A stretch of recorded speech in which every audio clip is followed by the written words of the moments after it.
It's a series of misdeeds that nobody seemed to notice, committed by well-known elected officials in Santa Fe.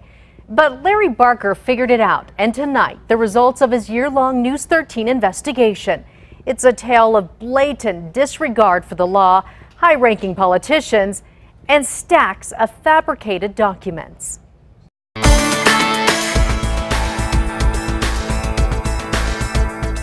There are no elected officials that are above the rule of law. It never really works to bend the rules. I think there should be some outrage about this.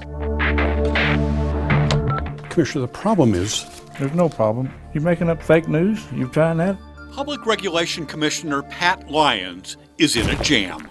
Even though the commissioner dismisses his troubles as, quote, fake news, our investigation finds the only thing that's fake are the documents Lyons uses to circumvent state law. In fact, News 13's investigation finds Commissioner Pat Lyons has been in violation of state law for years. I think when you take an oath to serve publicly, you should meet all the requirements that are being asked of you. The 5-member Public Regulation Commission oversees everything from utility rates to telecommunications. To ensure expertise on technical aspects of the job, state law requires PRC commissioners obtain 32 hours of annual continuing education relating to utility regulation.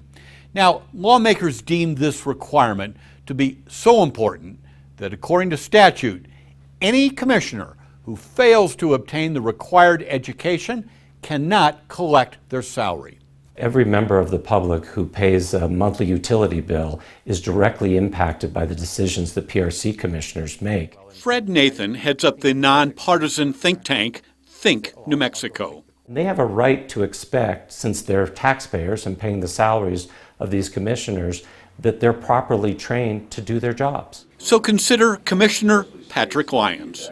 I complied with all the statute requirements for my continuing education. Our investigation shows Pat Lyons is in violation of state law for failure to meet his educational obligations.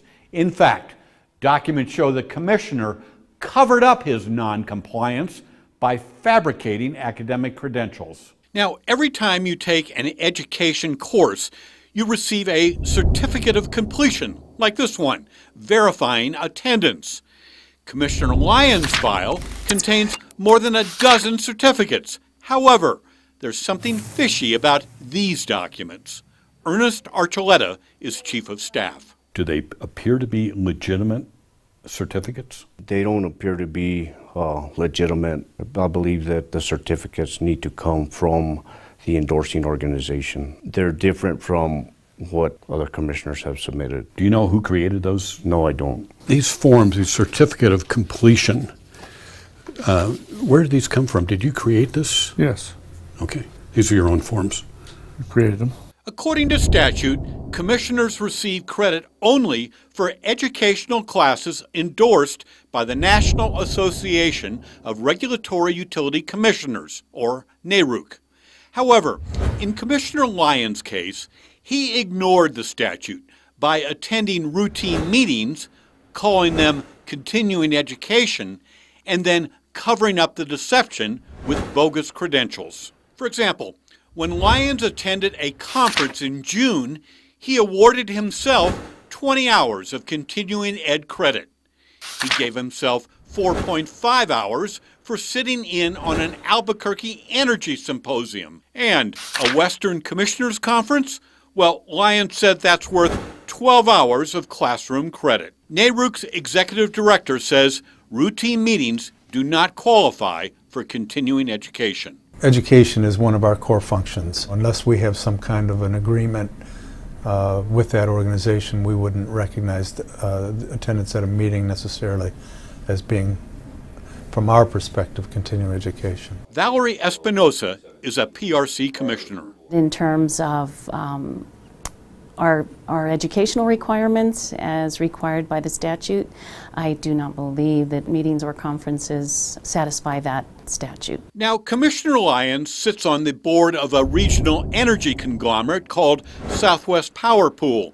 So when he attends Power Pool meetings, he marks it down as continuing education, even though the meetings do not qualify. The SPP Markets and Operations Policy Committee meeting, is that continuing education? Yes, sir. And did the organization provide to you a certificate of completion? That's it right there. No, you created this. They didn't supply They helped me create that. No, you created this. They helped me create it. They said that's what. How did they help you? They told me what to put in that. Does it appear that Commissioner Lyons is in compliance with the statute? In my opinion, I don't believe that he has fully complied with the statute. Those continuing education credits need to be endorsed by NARUC. Many of those documents that have been provided by Commissioner Lyons are not NARUC certified. Remember, if a commissioner fails to comply with the statute, then they can't collect their salary. If you haven't complied with the statute, will you return your compensation to the state? That's a hypothetical question, and we'll answer it when that comes down. And it's not just Pat Lyons. PRC records show Commissioner Linda Lovejoy has not met her continuing education requirements either. Many of the commissioner's attendance credentials are for utility industry meetings. And as far as I'm concerned, this is continuing education. This is professional development. I just cannot agree that this is just a meeting. I think it will be found that I have complied with the statute. PRC Chair Sandy Jones admits over a 2-year period, he was out of compliance with the PRC education requirements. I think we all have a responsibility to see that the statute's complied with. Certainly in my case, there was an error there. Made that effort to get into compliance. I think that's incumbent on the other commissioners. They have to answer to their voters, and I think that's best for them to make that decision. This issue has caught the attention of New Mexico's Attorney General. My advice to the PRC and the Commission is just follow the law, take the education requirements seriously, and don't expose your agency to any other type of liabilities.